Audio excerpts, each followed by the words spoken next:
Soror, Encuentro Feminista. Y nuestro castigo es la violencia que ya ves. Bienvenidos y bienvenidas a tu programa Soror Encuentro Feminista. Este programa se transmite los jueves a las 7 de la noche por esta estación, por www.radiouta.com, y en repetición los domingos a las 11 de la mañana por esta misma estación, www.radiouta.com. Los domingos también a partir de las 11 de la mañana nos encuentras en nuestro canal de YouTube, en Soror Encuentro Feminista. Pues bien, damos la bienvenida a Elsa María Arroyo. Elsa, ¿cómo estás? Hola, Toika, me encuentro bien. Un saludo a todo tu auditorio, a las personas que nos acompañan desde su casa, ya tomándose un cafecito. Gracias, Elsa. Pues sí, qué rico. Fíjate que queda bien, porque si el programa lo escuchan a las 7 de la noche, pues estaremos tomando un cafecito. Y si lo escuchan a las 11 de la mañana, también queda bien porque estamos terminando con un cafecito el almuerzo, ¿no? Muy bien la invitación. Pues damos la bienvenida también a nuestro equipo técnico, a Carla Arroyo, la directora técnica de este programa, y a Paris Paredes, productor también de este programa. En la voz les saluda Toika con el gusto de siempre, con el gusto de saber que nos acompaña. Pues bien, Elsa, el tema de hoy es tan interesante, es un tema de hoy en día, pero no solo de hoy en día, es un tema de hoy y hace muchos días y da para muchos días en el futuro, dado la situación que estamos teniendo en varios lugares de nuestro país, que estamos padeciendo en varios lugares del país. Pero el programa, bueno, comento, se titula La lucha de las mujeres en Ecatepec por su derecho al agua. Y en esta ocasión hablamos contigo, con Elsa María Arroyo, como especialista en el tema. Ya nos has acompañado, quiero platicarle al auditorio que ya nos has acompañado en otras ocasiones, justo con este tema, justo con cuestiones de organización por la defensa del agua, con cuestiones de organización para denunciar el secuestro del agua, sobre todo en la región de Ecatepec. Pero bueno, tú tienes una trayectoria muy apegada y muy comprometida con esta lucha, con la lucha de las mujeres por la defensa del agua.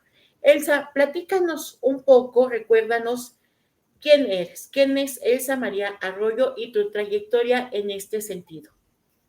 Bueno, para las personas me gustaría decirles que yo soy Elsa María Arroyo Hernández. A mí misma yo me defino como una activista. Me encuentro incorporada en el movimiento social mexicano desde los 17 años y siempre he acompañado varias luchas sociales. En un inicio fue la lucha por la presentación de los detenidos desaparecidos de la guerrilla de Lucio Cabañas, y posteriormente he colaborado con varios movimientos. Soy activista, como te lo decía. Dirijo una organización que se llama Mujeres, Democracia y Ciudadanía AC, que es una organización mexicana en donde me acompañan varias compañeras con una ya larga trayectoria de lucha social en México. Pertenezco a 3 redes internacionales. Una de estas redes es la Comisión Guairú, que tiene su sede en Nueva York. La otra red a la que pertenezco es Voces Vitales, que tiene su sede en Washington y que es una organización que dirige la señora Hillary Clinton. También pertenezco a la plataforma global feminista por tierra y territorios, que tiene su sede en Brasil. Y a nivel nacional pertenezco a el Frente Feminista Nacional y a la Red de Gobierno Abierto en el Estado de México. Gracias, Elsa, por compartirnos de tu trayectoria y cómo podemos corroborar con esto que nos compartes, que tienes una larga, profunda y comprometida trayectoria por la defensa del derecho al agua. En esta defensa, donde participan niñas, niños, mujeres, y hombres, pero sobre todo las mujeres. En este sentido, Elsa, yo te quiero preguntar, ya lo hemos comentado un poco en los otros programas, pero como siempre no queda de más, me parece que hacerte la siguiente pregunta. Es importante reconocer la participación, la gestión, la lucha de las mujeres por el agua en los diferentes territorios. Claro, tú tienes una lucha fuerte en Ecatepec, pero también la tienes en otros territorios del país y acompañas en esta lucha a mujeres en otros territorios del planeta. ¿Por qué es importante reconocer, valorar la lucha de las mujeres por el agua?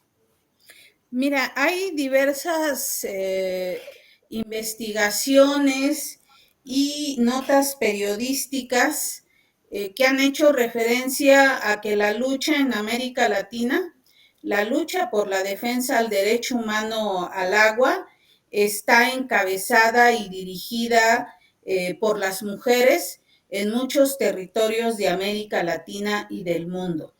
Y tiene una razón de ser que las mujeres seamos quienes encabezamos estas luchas, no solamente en América Latina, sino en todo el mundo.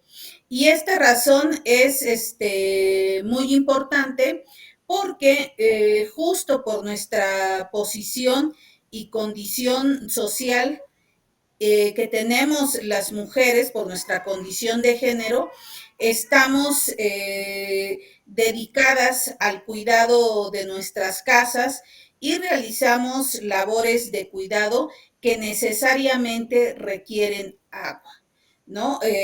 Los hombres salen a trabajar y las mujeres nos quedamos en casa a ver de qué manera vamos a resolver la problemática del agua. Ya sea porque tenemos que esperar la pipa de agua, ya sea porque nos tenemos que organizar con otras vecinas para irle a demandar a nuestros gobiernos que nos den agua. El agua tiene rostro de mujer, como se dice, y está presente en muchas de las actividades, si no es que en todas las actividades de cuidado que realizamos las mujeres por nuestra condición de género. Entonces, es por esta razón que las mujeres a nivel mundial somos quienes encabezamos la lucha por defender este derecho humano. Así es, Elsa, y esto a nadie seguramente le sonará extraño ni ajeno, porque siendo las mujeres como por herencia cultural, ¿no? Herencia en nuestros sistemas de familia, somos las mujeres las principales, si no es que las únicas encargadas de las labores de cuidado en los hogares, y esto tiene que ver con con la reproducción social de todos quienes integran, todos y todas quienes integran el hogar. ¿Qué quiere decir? Que son actividades de cocinar, de limpiar, de proveer el mandado, de cuidar a otros, ¿no? A otras. Y para todas estas actividades se requiere agua. Entonces, sí, fíjate, yo también estoy pensando, incluso las mujeres que salen a trabajar, se dedican el resto de la jornada del día, se podrán salir a trabajar 8 horas, más 2 horas de transporte y sus otras 12, 14 horas que les quedan, es que están en la casa, en el hogar, están dedicadas a los cuidados y están haciendo uso del agua, gestionando el agua como tú lo señalas.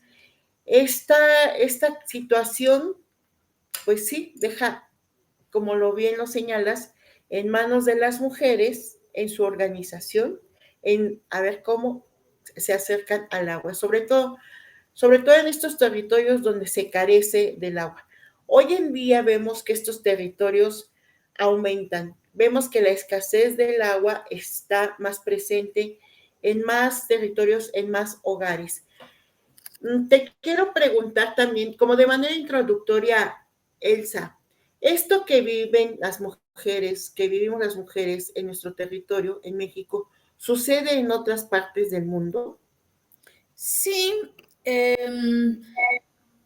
justamente porque se está generando un cambio climático a nivel mundial, donde ha aumentado la temperatura eh, la temperatura en el mar, ¿sí? Y a nivel general ha aumentado la temperatura del planeta. Es que cada día se van a ir agudizando los problemas de escasez de agua. Sin embargo, en Ecatepec, el problema del agua no tiene que ver con que no haya agua en nuestro municipio o con que estemos sufriendo una sequía, que sería lo propio del cambio climático, ¿no? En Ecatepec lo que hay es una captura política del agua y también hay una distribución desigual del agua. O sea, tenemos en disposición el recurso, pero hay una disposición desigual de ese recurso hídrico. Por ejemplo, aquí en el municipio hay una avenida que se llama Recursos Hidráulicos. En esa avenida existen 6 pozos, pero el agua de estos pozos no se queda en Ecatepec. Esta agua se va a la Ciudad de México gracias a un acuerdo antiquísimo que firmaron la Federación con el gobierno del Estado de México y con el municipio, ¿no? Otro problema que hay con respecto al agua, pues es la captura política del agua, ¿no? Se lleva al límite a las colonias donde se le castiga no dándoles agua para después solicitarles que voten por estos actores políticos, ¿sí? Y esto es a lo que nosotros llamamos captura política del agua. Otro problema que existe también en Ecatepec es que hay un huachicol del agua y este es tolerado y consentido por el mismo municipio, ¿no? Entonces, como puedes ver, en Ecatepec hay múltiples factores que hacen que las personas no podamos acceder a este recurso que es un derecho humano, ¿no? Que se está violentando nuestro derecho humano al agua. Todo esto pues ha generado un movimiento, han generado protestas, creo que todavía no podemos hablar de movimiento. Ahora es una lucha inmediata la que se está dando en Ecatepec, donde hay miles de personas que se han amparado, hay miles, ya podemos hablar de miles de bloqueos durante este último sexenio que nos gobernó la misma persona aquí en Ecatepec y que pues ha encarecido en todos los sentidos este recurso hídrico. ¿Por qué? Porque siempre va a ser mucho más rentable vender agua en pipas a que el agua te llegue directamente de la llave, ¿no? En Ecatepec, las familias que pueden, porque hay familias que no pueden, pagan, es un estimado, ¿no? Entre 18,000 y 25,000 pesos anuales por agua, solamente por pipas de agua. A eso habría que agregarle el agua embotellada que se compra para consumir, ¿no? Entonces, esto representa, ¿sí? Elsa, yo quiero pedirte que hagamos hincapié en algunos puntos antes de que continúes tú platicando y documentándonos sobre la situación en Ecatepec. Tú has mencionado algunos aspectos muy relevantes con respecto al agua. Has hablado de la captura política del agua, has hablado del secuestro del agua y has hablado del huachicoleo del agua. ¿Nos puedes como describir un poco más estos conceptos que son diferentes y que están presentes en un mismo territorio? Sí, mira, nosotras a lo que le llamamos captura política es la acción mediante la cual grupos de poder, sean partidos políticos, organizaciones y políticos, imponen una hegemonía política por la fuerza y controlan el acceso a servicios vitales como el agua, y en periodos electorales buscan llevar al extremo la crisis hídrica para cambiar votos por agua, ¿no? Eso es a lo que nosotros llamamos captura política del agua y que es muy común en Ecatepec, y que durante los procesos electorales, como te comentaba, llevan al máximo, al extremo, la crisis hídrica para que puedan libremente canjear su voto a las personas, ¿no? Me preguntabas también que definiera. Sobre el secuestro del agua. Ah, sí. Mira, el secuestro del agua o huachicol del agua, pues tiene que ver, y aquí en Ecatepec es de todos conocidos, que tú vas a los pozos, ¿sí? Y te dicen que no hay agua, y sin embargo, ahí están las pipas formadas en los pozos para llevar el agua que después venden en las colonias.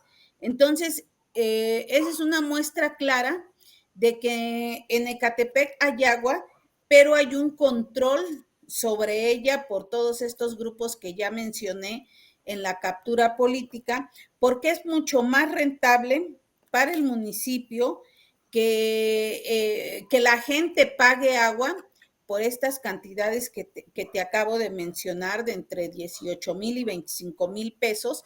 Es dinero que no entra a las arcas municipales, es dinero que entra a estas empresas que tienen concesionado la distribución del servicio del agua a través de pipas, y es un negocio pues muy rentable, que ha hecho millonarias a muchas personas, ¿no?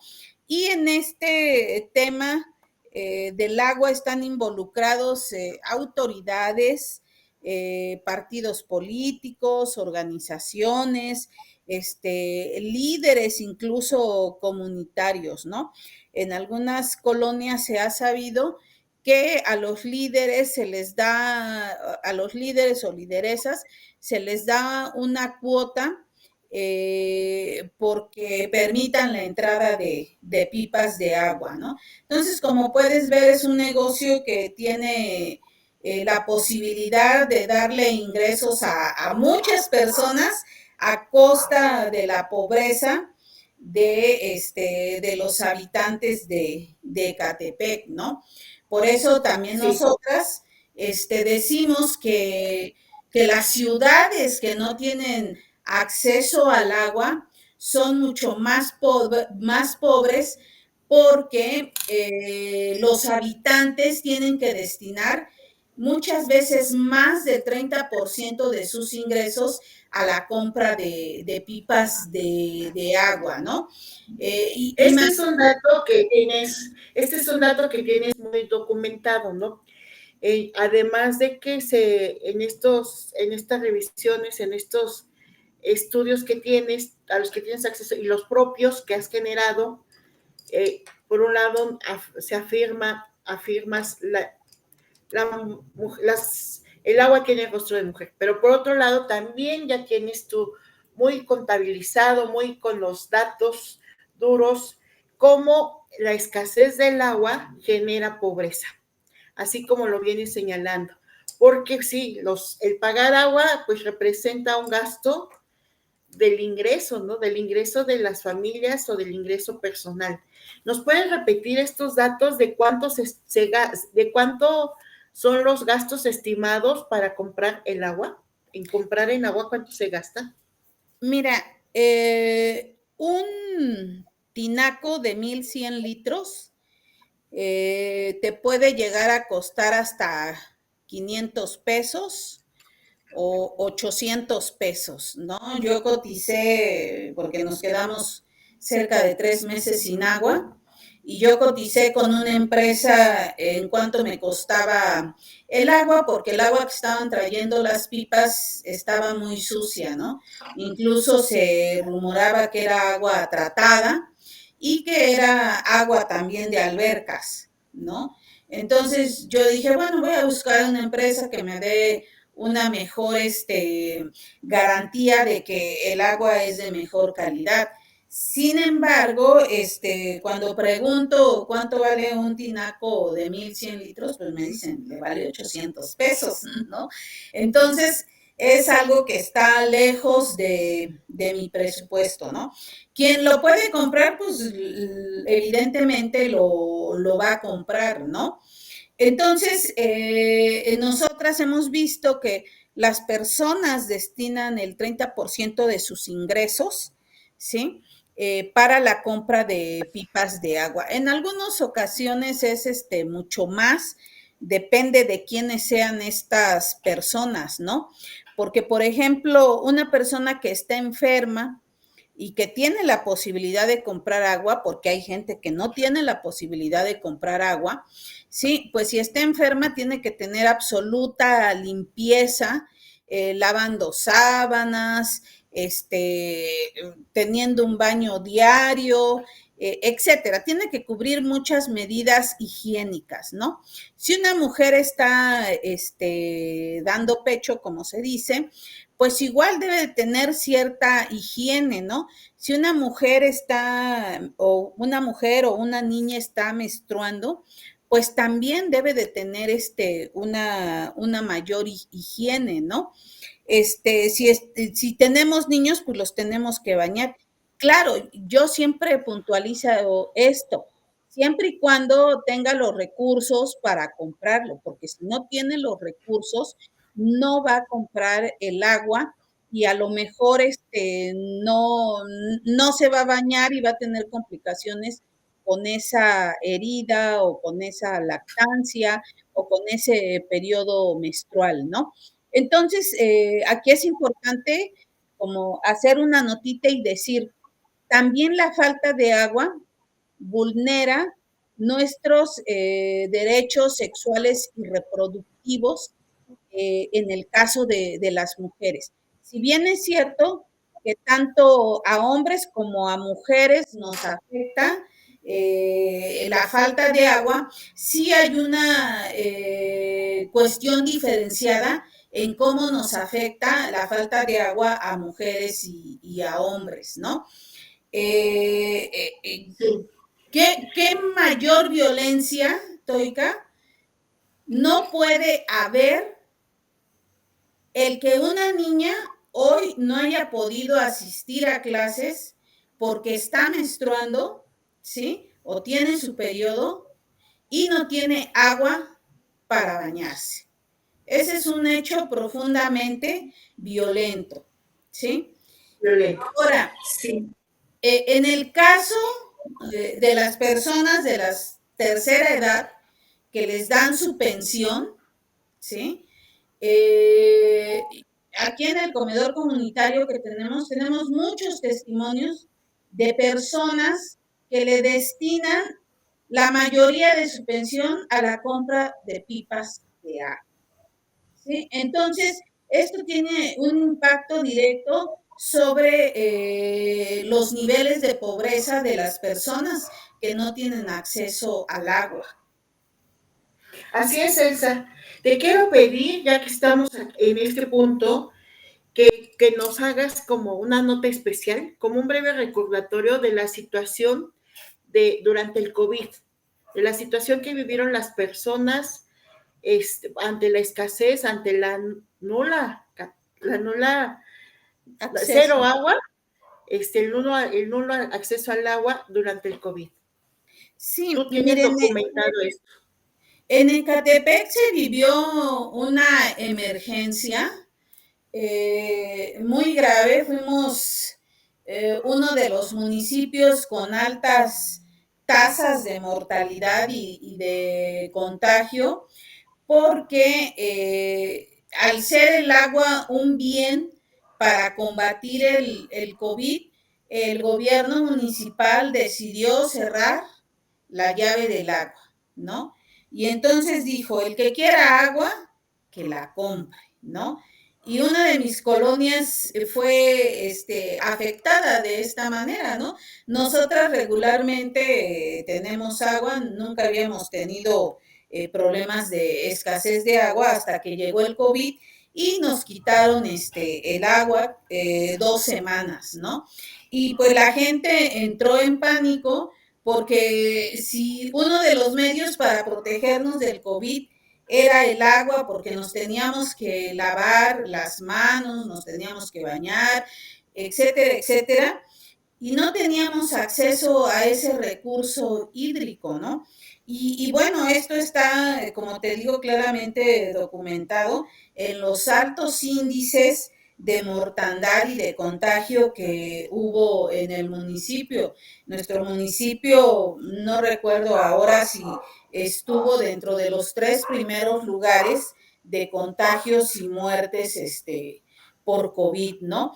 Y a eso agrégale que la gente, producto del COVID, perdió sus medios de vida.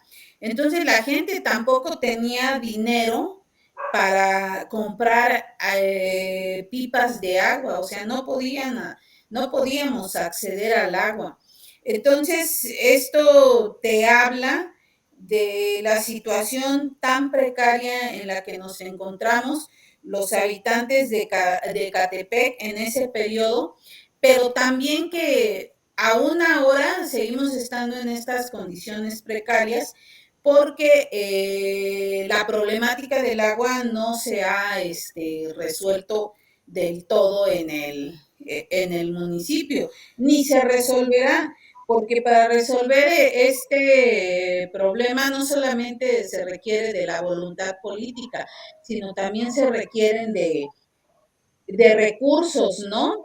Se requieren de cambiar la infraestructura hídrica, de cambiar el drenaje, porque hay en algunas zonas que después del sismo del 85, sobre todo en la quinta zona, que se fracturó o colapsó el drenaje y también la infraestructura hídrica, y entonces ahora se mezclan las aguas limpias con el drenaje, y en algunas colonias tú vas a ver que el agua es totalmente insalubre, ¿no? Entonces, solucionar la problemática del agua no solamente requiere de voluntad política, que no la hay, sino también de recursos, de darle mantenimiento y de cambiar toda la red hídrica. Y creo que en este momento no hay el presupuesto para poderlo hacer, aunque claro, mucha gente en campaña prometió que iba a haber una gran inversión para cambiar la infraestructura hídrica del municipio, el drenaje, que iba a haber drones que vigilaran que no se robaran el agua. Pues es que cuando se roban el agua no se la roban a escondidas, ¿no? O se la roban en la noche. Basta con que tú vayas a cualquier hora del día y vas a ver que ahí están formadas las pipas y que se están llevando nuestra agua a vender, o que se la están llevando a la Ciudad de México, porque Sí. también la Ciudad de México está empezando a enfrentar serios problemas de contaminación de agua y de escasez de agua. Así es. Es justo que ahora que mencionas el tema de lo que prometieron los candidatos, las candidatas en las elecciones, quiero comentarte, quiero preguntarte esto de la captura política del agua, sobre la captura política del agua. Cuando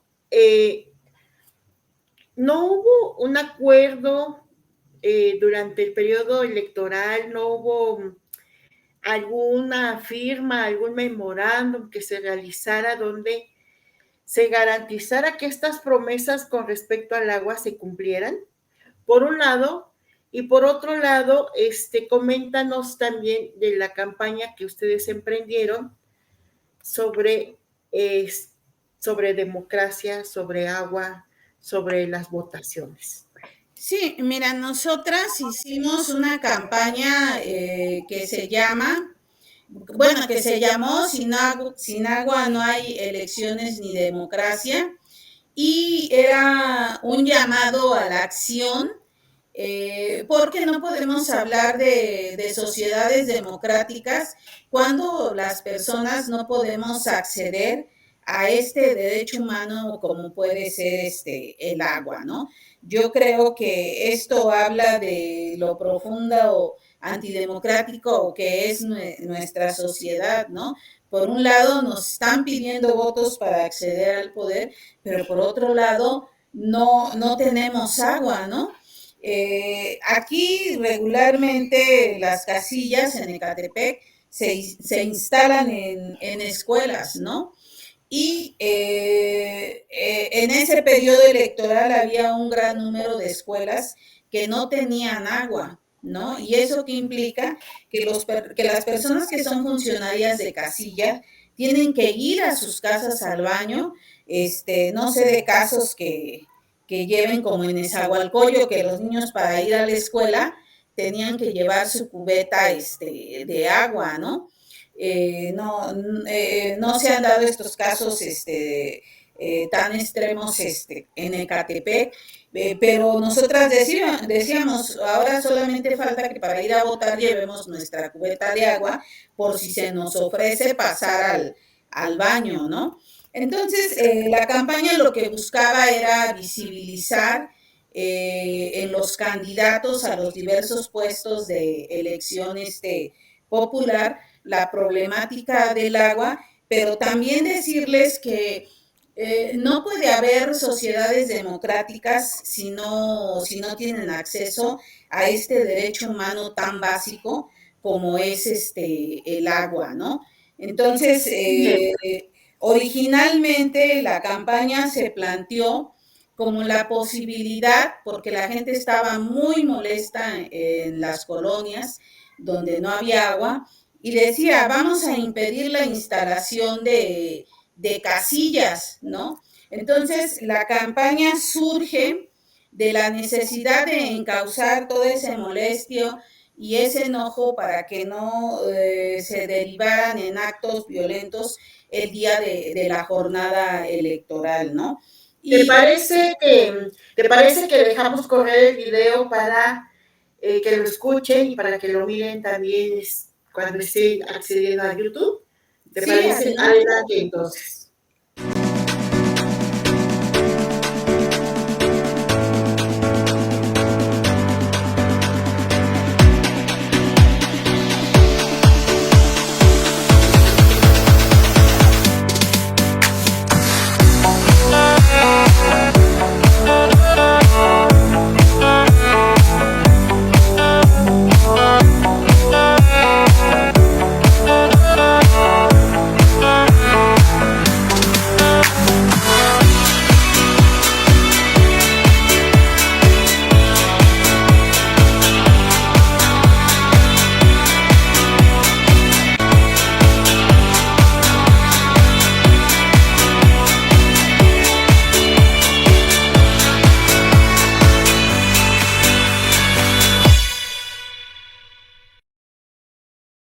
Este 2 de junio, vota por agua, vota por el agua, vota agua por la red. Vota agua por la red.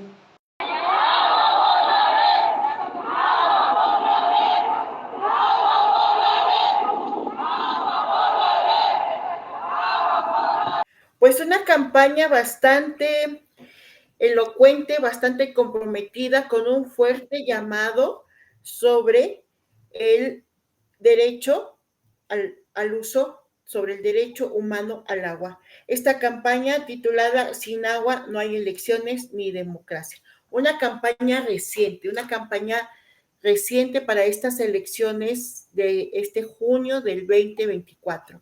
Y entonces, Elsa, se montó la campaña y cómo fue recibida la campaña y bueno, y también qué respuesta hubo ante la campaña.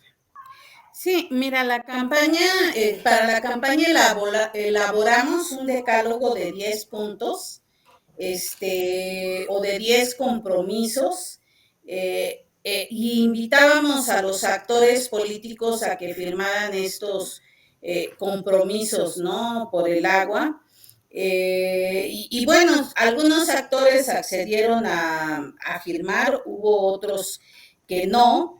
Y bueno, sabemos que pues eso iba a pasar, que los que tuvieran más posibilidades de ganar la elección, pues no lo iban a firmar, ¿no? Porque pues justo es eso, un compromiso.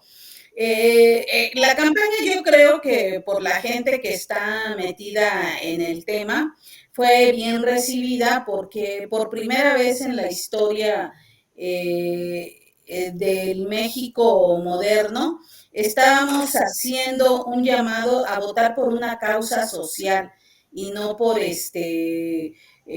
un partido o un candidato social. Un candidato o partido político, ¿no?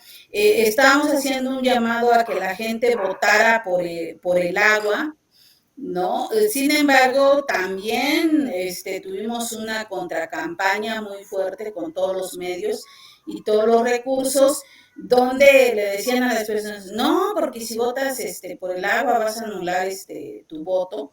Nosotros lo que le decíamos a las personas es, tú vas a votar por Morena, pon agua, ¿no? Donde está el logo de Morena. Y a la gente le decían, no, porque si votas así vas a anular tu voto, ¿no? Y al del PT le decían, pues si vas a votar por el PT, ponle donde dice, está el recuadro del PT, ponle agua, ¿no? Entonces, tuvimos esta contracampaña que tuvo muchos recursos, muchos fondos, y bueno, quizás la campaña no fue todo lo impactante que hubiésemos querido, pero también nosotras entendemos que pues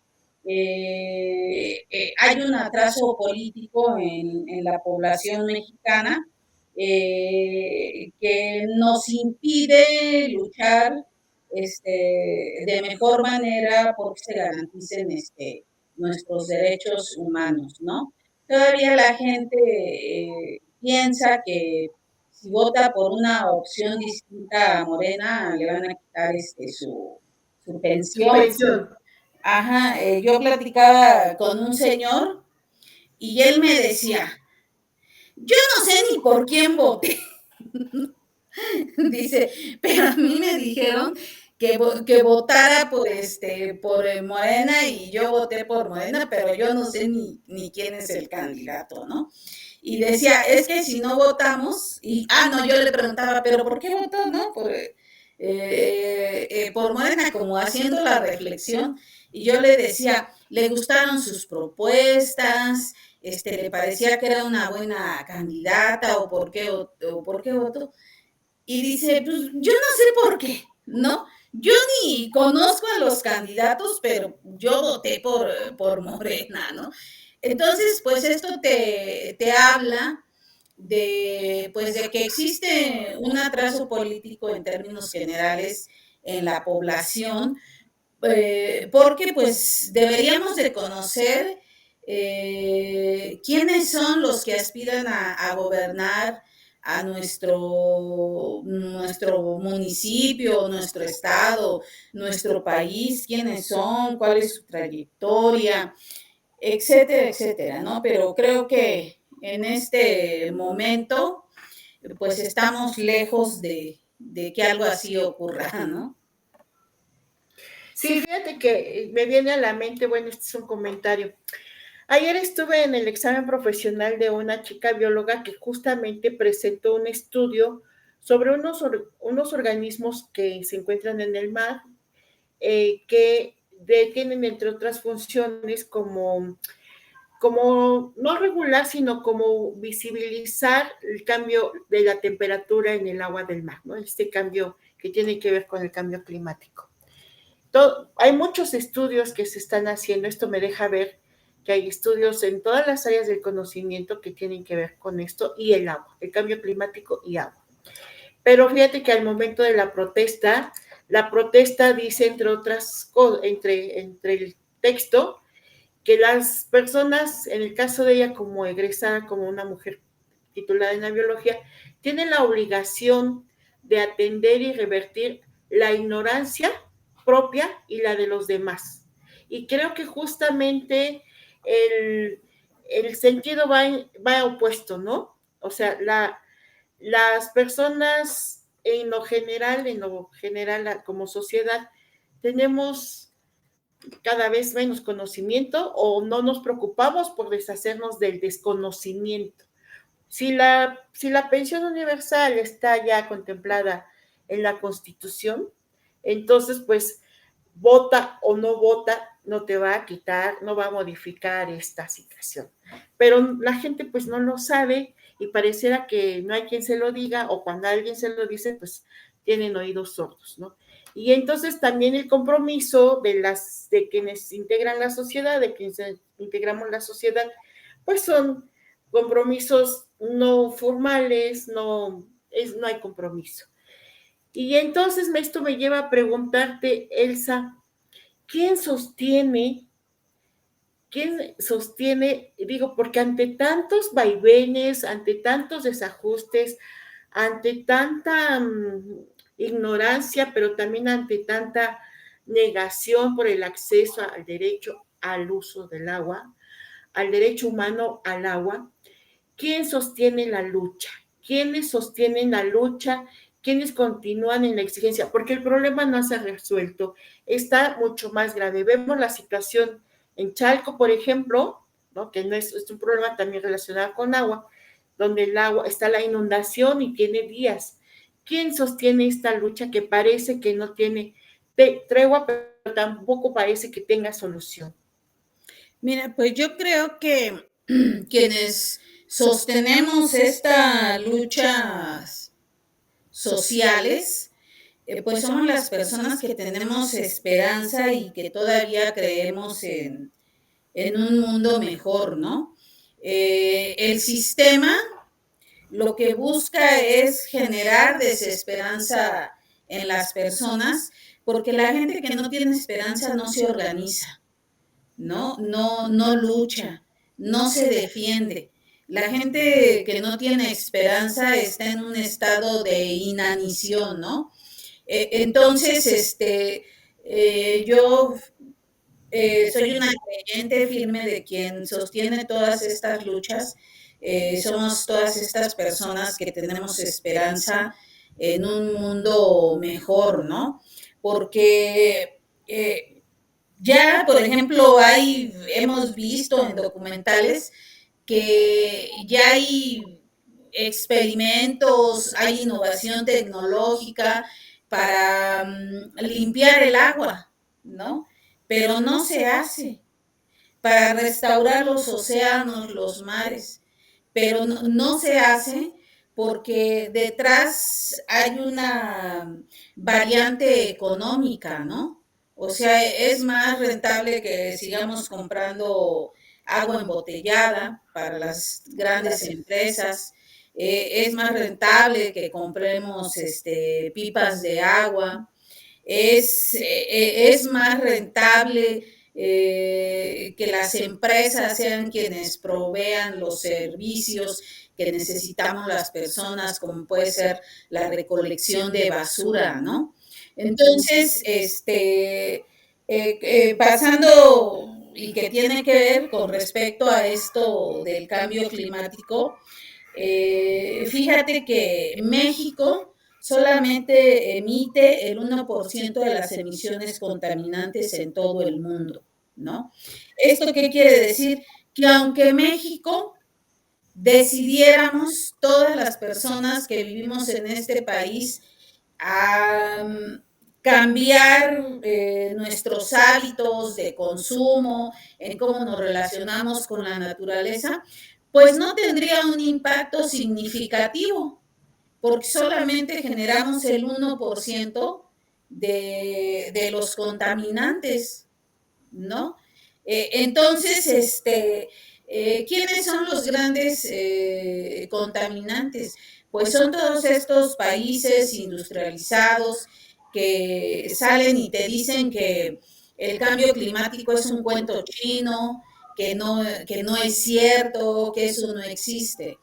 Pero yo creo que ellos están decididos a terminar con este mundo y por eso ya se está proyectando que para el año 2030 pueda llegar la primera tripulación humana a Marte para instalar la primera colonia, ¿no?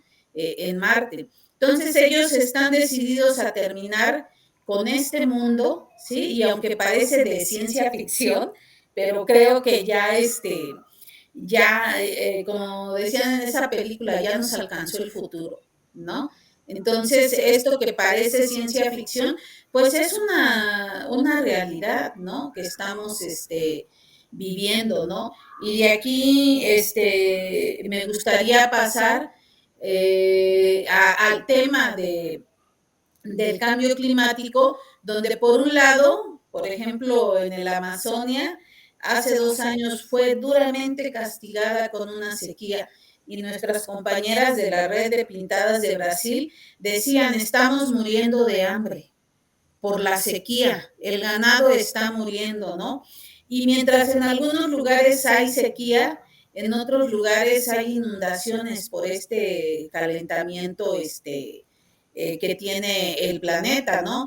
Y digamos que ahorita en los medios de comunicación está Chalco, que lleva 30 y tantos días inundada en aguas negras, producto de estas lluvias atípicas que se han dado en el país, y que pues a mí me parece totalmente indignante que las personas vivan en esta condición en Chalco, ¿no? Entre aguas negras. Y volviendo otra vez al tema de los cuidados, imagínate cómo podemos cuidar entre aguas negras. Pero Chalco no es el único lugar que está negado.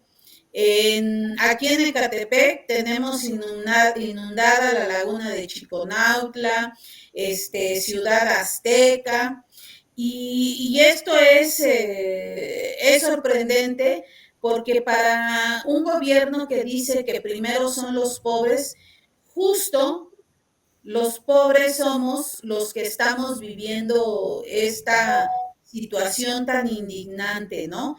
Y que, bueno, se ha visto una total ausencia en los inicios de la inundación del gobierno estatal, del municipal y del federal, ¿no? Y también lo que hemos visto es una enorme incapacidad para resolver esta problemática. Y quizás tiene que ver con que quienes están al frente de darle una solución a esta problemática no son las personas mejor calificadas para desempeñar estos puestos. Creo que ha quedado claro que este problema ya no se soluciona con Bactor, ¿sí? Que es lo que se inunda la calle y te traen el Bactor, bombean y se va al agua. Ya no, estas zonas ya no requieren, ya no necesitan el Bactor, se necesitaría tecnología que quizás no hay en México, ¿no? Se necesitaría traer quizás tecnología de otros lugares o de otras partes del mundo que puedan disolver ese tapón que nos han dicho que es basura, que se ha mantenido ahí durante quién sabe cuántos años y qué es lo que está taponeando el drenaje y que por eso no baja el agua. Pues, si primero son los pobres, busquen tecnología en otros países del mundo para que la gente pueda vivir con dignidad y no en esta situación tan precaria en la que se encuentran, viviendo en aguas negras. Y ahora te digo, imagínate lo difícil que es para una mujer, ¿sí?, cuidar entre aguas negras. Imagínate que en estas aguas negras se empiezan a formar estas colonias de zancudos y empieza a haber enfermedades como pueden ser el paludismo. Creo que en México, aquí en esta parte no hay malaria, pero imagínate la carga de trabajo, de cuidados de una mujer que está viviendo en esta situación de las aguas negras que tiene que cuidar. Sí, y el riesgo para su salud y la salud de los suyos. Pero fíjate que esto también tú dejas muy en claro cómo es necesaria e importantísima la participación ciudadana. La participación ciudadana para continuar con esta denuncia, con esta exigencia, porque esto se puede convertir en un problema muy, muy grave de salud pública, ¿no? Más grave que de los problemas más graves que ha habido en los últimos tiempos. Entonces es necesaria la participación ciudadana, la participación de las personas, que las personas y la ciudadanía, la gente vean que no solo su participación se requiere a través del voto un día cada X periodo de tiempo, sino que esta participación debe de ser permanente, constante, comprometida, sobre todo informada, porque la necesidad y el problema lo tenemos, pero hay que estar mucho más informadas y tener un compromiso mayor. El problema del agua está presente, el problema del agua no es de ahorita, el problema del agua tampoco se va a resolver ya, y hay que iniciar la resolución. Como tú lo señalas, no es ya solamente un asunto de voluntad política, es un asunto de presupuestos. Y por supuesto que los presupuestos hay que ejercerlos, ¿no? O sea, hay que destinar el presupuesto que se requiere para atender el problema del agua. En otros lugares del mundo, donde has tú participado en las cumbres, ¿has visto que estas propuestas ciudadanas caminen, que haya resolución desde la vía de la participación ciudadana? Sí, mira, por ejemplo, pues este es un caso muy conocido, ¿no? Del niño que generó una especie de bomba para extraer el agua en su comunidad, ¿no? Y poder dotar a su comunidad de agua, ¿no? También hemos visto cómo las comunidades se organizan y lo que se está deforestando, siembran árboles y logran estabilizar la problemática del agua, ¿no? Entonces hay muchos ejemplos en el mundo donde las comunidades se organizan para darle una salida a la falta de agua, a las inundaciones, ¿no? Por ejemplo, las compañeras de Centroamérica de la Comisión Guairú tienen una alerta temprana, ¿no? Donde ellas van monitoreando todos estos servicios climáticos que hay en México y que hay en Estados Unidos, y entonces ellas van monitoreando día por día, por ejemplo, la trayectoria de un huracán en base a estos sistemas informáticos que monitorean los huracanes, y entonces esto les permite a ellas generar alertas tempranas para alertar a sus comunidades de que viene el huracán, que es de tal categoría, que va a caer tanta agua, y entonces permite que las personas puedan evacuar las zonas y el impacto por pérdidas de vida sea menor, aunque el impacto económico pues siga siendo fuerte, ¿no? Entonces, por ejemplo, estos alertamientos, alertas tempranas, perdón, permiten que permiten que la gente se organice en torno a todos estos fenómenos ciclónicos y lluvias torrenciales y atípicas, ¿no? Que cada vez se van a ir incrementando más por el cambio climático. Sí. Pues bien, Elsa, qué interesante esto que nos has propuesto y sobre todo este llamado, ¿no? que haces para atender, para exigir el derecho humano al acceso al agua. Con estos breves comentarios de las experiencias que suceden en otros lugares, pues nos haces mirar que es posible. Hoy esperamos tenerte próximamente en un programa donde nos puedas compartir un poco más de estas experiencias que dan justamente idea de lo que sí se puede hacer, dan idea de que la esperanza sí es una realidad. Pues bien, Elsa, esto ha sido un programa súper interesante, súper difícil, ¿no? De obviar, no es posible dejarlo de lado, hay que atenderlo, hay que hablarlo, hay que ser muy conscientes y sobre todo muy comprometidas para el cambio. Elsa, pues te esperamos pronto en este programa, que la esperanza no sea menos y que haya resultados. Tendremos que no solo esperar, hacer más para que haya resultados. Sí, mira, a mí me gustaría, por último, pedirle a quienes nos escuchan y puedan ver escuchar este programa y verlo, que no dejemos solas a las personas de Chalco, ¿no? Que si bien ellos tienen que ejercer presión sobre los gobiernos, también la sociedad tenemos que ser empáticos y pedir que los gobiernos en sus 3 órdenes resuelvan lo antes posible la emergencia que se está viviendo en Chalco, pero que no es la única. Yo te decía, Ecatepec, la laguna de Chiconautla está inundada y Ciudad Azteca está inundada, ¿no? Pero claro, los reflectores están sobre Chalco, ¿no? Entonces, yo pedirle a las personas que hoy nos escuchan que hagamos nuestra parte, ¿no?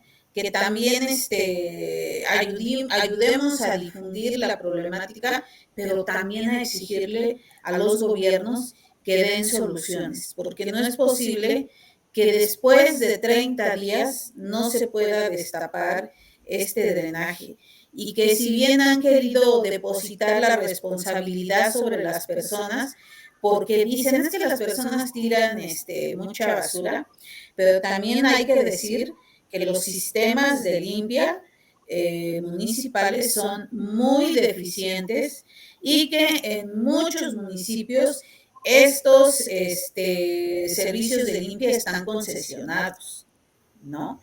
Entonces, yo creo que es una responsabilidad compartida, pero finalmente a quien le corresponde dar soluciones es al Estado.